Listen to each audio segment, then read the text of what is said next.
Oil pulling அது எப்படி பண்ணுறது? காலையில் எழுந்ததும் எதுவும் சாப்பிடாமல் இதயம் வளத்தை வாயில ஊத்தி நல்லா கொப்பளிக்கணும், அப்புறம் அதை துப்பிடணும். இதுதான் ஆயில் புல்லிங்.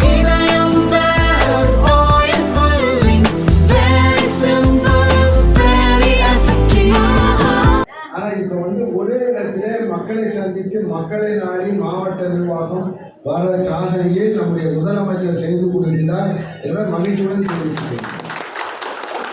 இதுக்கு நல்லா கிடைத்தர மாட்டீங்கள.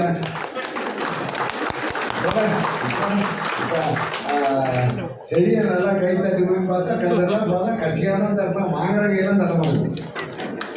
வாங்குற கையெல்லாம் போல கேட்டேன். நான் திருவனந்தபுரம் வந்தாலும் வரும்போது கேட்டேன், என்ன பணம் வந்துச்சா? அதுக்கு எந்த பணம் தெரியாமல் முடிக்குது.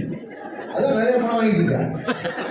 கேட்டால் கலைஞர் பணம் கேட்டால் மகளிர் பணம் வந்துட்டு இருக்கு, அப்புறம் மகளிர் குழு பணம் வந்துட்டு இருக்கு, அப்புறம் வெள்ளை வார பணம் வந்துட்டு வந்து எப்படி எப்படி பாரியா வெள்ளை வார பணம் இந்த ஊரில் வந்துச்சா இல்லையா?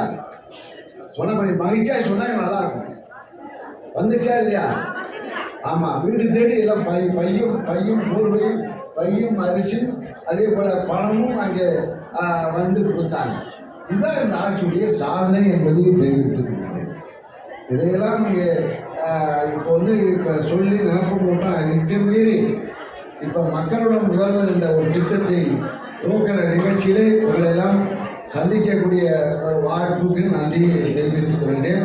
இந்த நிகழ்ச்சியிலே கலந்து கொண்டுள்ள எங்களுடைய எங்களுடைய மதுரையில் தந்துள்ள ஒன்றிய கழக செயலாளர் சுப்பிரமணியன் அவர்களுக்கும், காசிராஜன் அவர்களுக்கும், தனஞ்சயன் அவர்களுக்கும், விஜயசுந்தர் அவர்களுக்கும், அதேபோல் மாநகர செயலாளர் ராஜா அவர்களுக்கும் மற்றும் பகுதி செயலாளர்கள் நடராஜன், இளையராஜா, இவங்களாம் மக்களுடைய பிரதிகள்.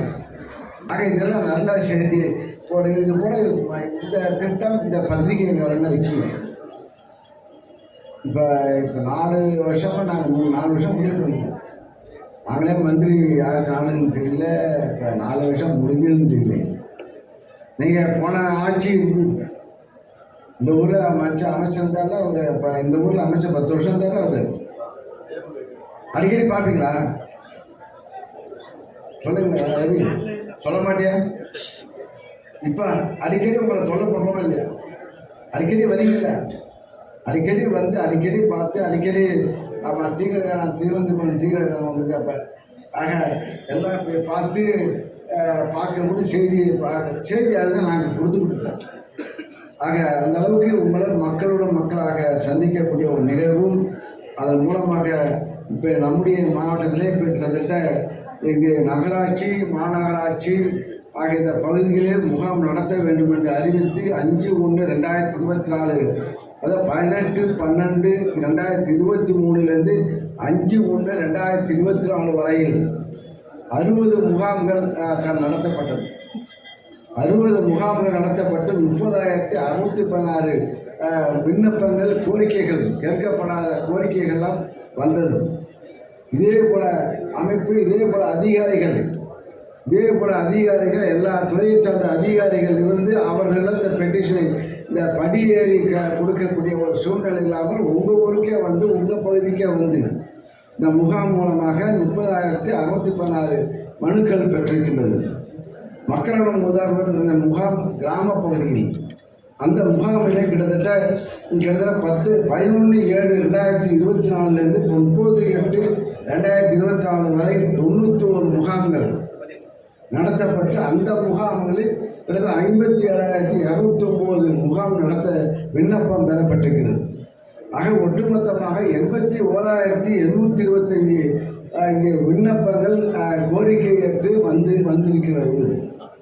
இது பல ஆட்சியில் இருந்த போதும் இவ்வளவு கோரிக்கைகள் இந்த மக்கள் மத்தியில் இருக்கின்றன. இது இங்கே மட்டுமல்ல, தமிழ்நாடு முழுவதும் இது போன்ற முகாம்கள் நடத்தப்பட்டு அதனுடைய முடிவுக்கு அவருடைய கோரிக்கைக்கு விடிவு காலம் கொடுக்க வேண்டும், உடனடியாக செய்ய வேண்டும் என்றுதான் அந்த சம்பந்தப்பட்ட அதிகாரிகள் கிட்டத்தட்ட இந்த துறையை சார்ந்த அதிகாரிகள் உங்களுடைய கோரிக்கை மணி கிட்டத்தட்ட 12-15 துறையை சார்ந்தவர்கள் 15 துறையை சார்ந்தவர்கள் அதிகாரிகள் இங்கே வந்து தங்களுடைய கோரிக்கையை பதிவு பண்ணி அதை ரெக்கார்ட் பண்ணி அதை தணிக்கை செய்வோம். இந்த மாவட்ட ஆட்சியர் தணிக்கை செய்வார்.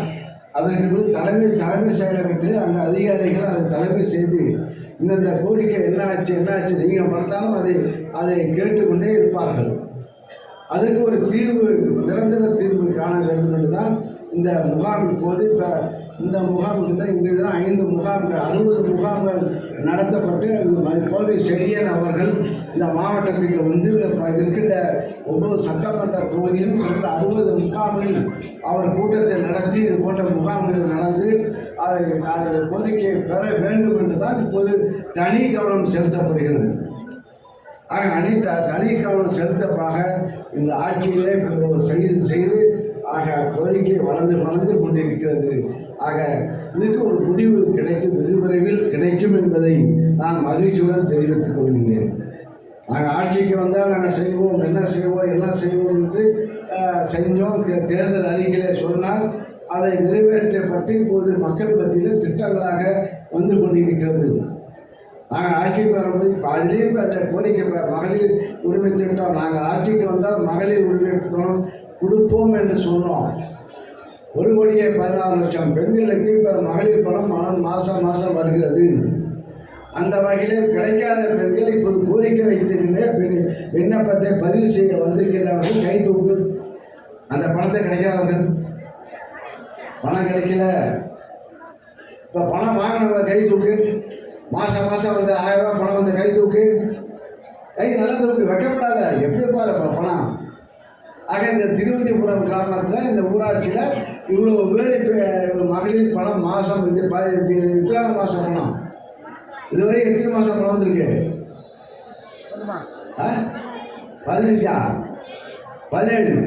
17 மாதம் தொடர்ச்சியாக பத்திரிகை ரிப்போர்ட்டில் குறிச்சிங்கப்பா. 17 இதில் பத்திரிகை ரிப்போர்ட்டுக்கு எவ்வளோ பேர் பணம் சொல்லு கை யாரும் இல்லையா? ரவி உனக்கு இல்லையா?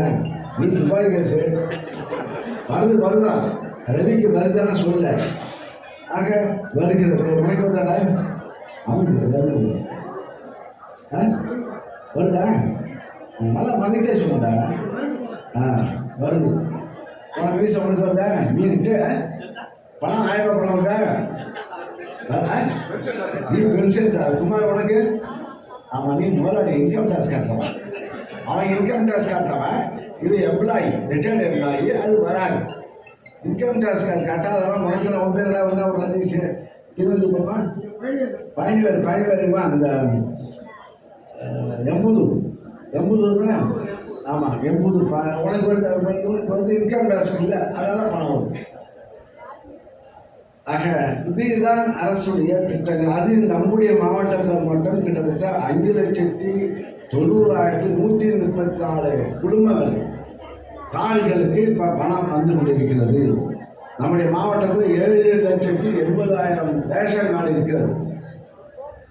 அந்த 7,80,000 ரேஷன் கார்டில் இந்த 5,90,134 ரேஷன் கார்டுள்ளவங்களுக்கு பணம் மாதம் வருகிறது.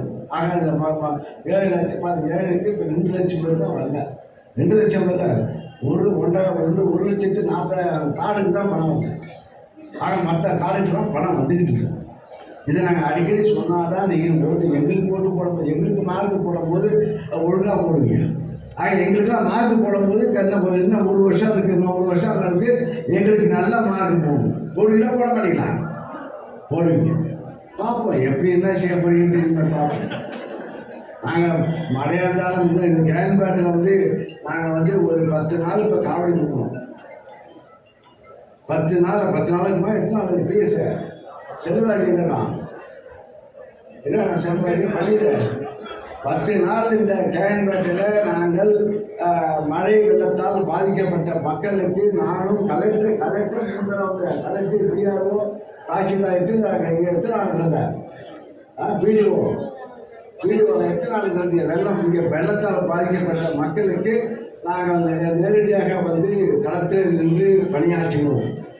அதுக்கு நிரந்தர தீர்வு என்ற முடிவை நாங்கள் மாவட்ட ஆட்சியர்கள் எடுத்து நிரந்தர தீர்வுக்கு நாங்கள் நடவடிக்கை செய்ய இருக்கின்றோம். பஞ்சாயத்து போர்டு கவுன்சிலர் செய்கின்ற வேலையை நாங்கள் செஞ்சுருக்கோம். புரியுதா?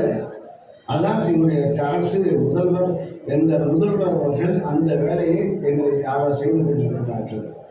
பஞ்சாயத்து போர்டு பிரசிடண்ட் கூட ஓட்டு போய் திரும்பி கூட போக மாட்டோம். கவுன்சிலர் இருந்தாலும் சேர்மன் இருந்தாலும்.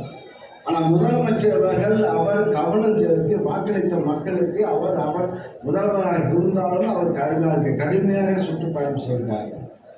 நம்முடைய முதல்வர் அவர்கள் இப்போ 20ஆம் தேதி வருகின்ற 20ஆம் தேதி 21ஆம் தேதி 21ஆம் தேதி 22ஆம் தேதி நம்முடைய முதல்வர் அவர்கள் இங்கே கடலூர் வருகிறார். கிட்டத்தட்ட 30,000 பேர் நலத்திட்டங்களை வழங்க இருக்கின்றார்கள். ஆக இது போன்ற கோரிக்கைகளை நாங்கள் ஆய்வு செய்து அதோட பலனை வருகின்ற 21ஆம் தேதி கடலூர் மஞ்சள்குப்பம் மைதானத்தில் முதல்வர்கள் நலத்திட்டம் வழங்க வருகின்றார்கள். இந்த மாவட்டத்துக்கு தேவையான அனைத்து அடிப்படை வசதிகள் கட்டுமான பணிகளை துவக்கவும் முடிக்கவும் இங்கே வர இருக்கிறார்கள். ஆக நாங்கள் பத்திரிகை ஊடகத்துக்கு மட்டும் செய்தியாளர்கள் அல்ல, மக்களுக்கு பயன்படுகின்ற மக்களுக்கு உழைக்கின்ற இங்கே தொழிலாளிகளாக தான் நாங்கள் வந்து கொண்டிருக்கின்றோம். முதலாளியாக இருந்து டிவிக்கு பேட்டி கொடுக்கின்றவர்கள் நாங்கள் அல்ல. ஆக நாங்கள் இங்கே வந்து மக்களாக கலந்து மக்களுக்கு பணியாற்றுகின்ற சேவகனாக தான் நாங்கள் வந்து பணியாற்றுகின்றோம். நேற்றைய தினம் நாங்கள் இப்போ இதே நேரம் தஞ்சாவூரில் விவசாயிகளுடைய கருத்தினை கேட்டு 8 மாவட்ட விவசாயிகளை அழைத்து அவருடைய கருத்துக்களை கேட்டு என்னென்ன வேண்டும் என்ற குறையை கேட்டு அதற்குரிய நிதிநிலை அறிக்கை தாக்கல் செய்ய வேண்டும் என்று முதல்வர் அறிவித்திருக்கிறார்கள். கோவிஷீல்டு சென்னையில் நிறுத்தினோம். நேற்று முன்தினம் இங்கே தஞ்சாவூரில் இது போன்ற மக்களாக இப்போ 19ஆம் தேதி இப்போ தருமபுரிக்கு செல்ல இருக்கின்றார். நாளை தான் எங்கே போகிறேன்? நாளை தான் வேதாரண்யம். நாங்கள் மந்திரியார்கிட்ட அனுப்பாங்க. மந்திரியார்த்து யாரும் வீட்டில் உட்காந்து நாங்கள் தினந்தோறும் ஓடிட்டு தான் இருப்போம். ஆக இந்த அளவுக்கு இந்த நிறைய திட்டம் இருக்குது, நேரம் இல்லை. ஆக இந்த அளவுக்கு ஏற்பாடு செய்த குடிக்க காலத்தில் ஏற்பாடு செய்த மாவட்ட நிர்வாகிகளுக்கு, மாவட்ட அலுவலர்களுக்கும், மாவட்ட ஆட்சியர்களுக்கும் நன்றி கூறி விடைபெறுகிறேன். நன்றி, வணக்கம்.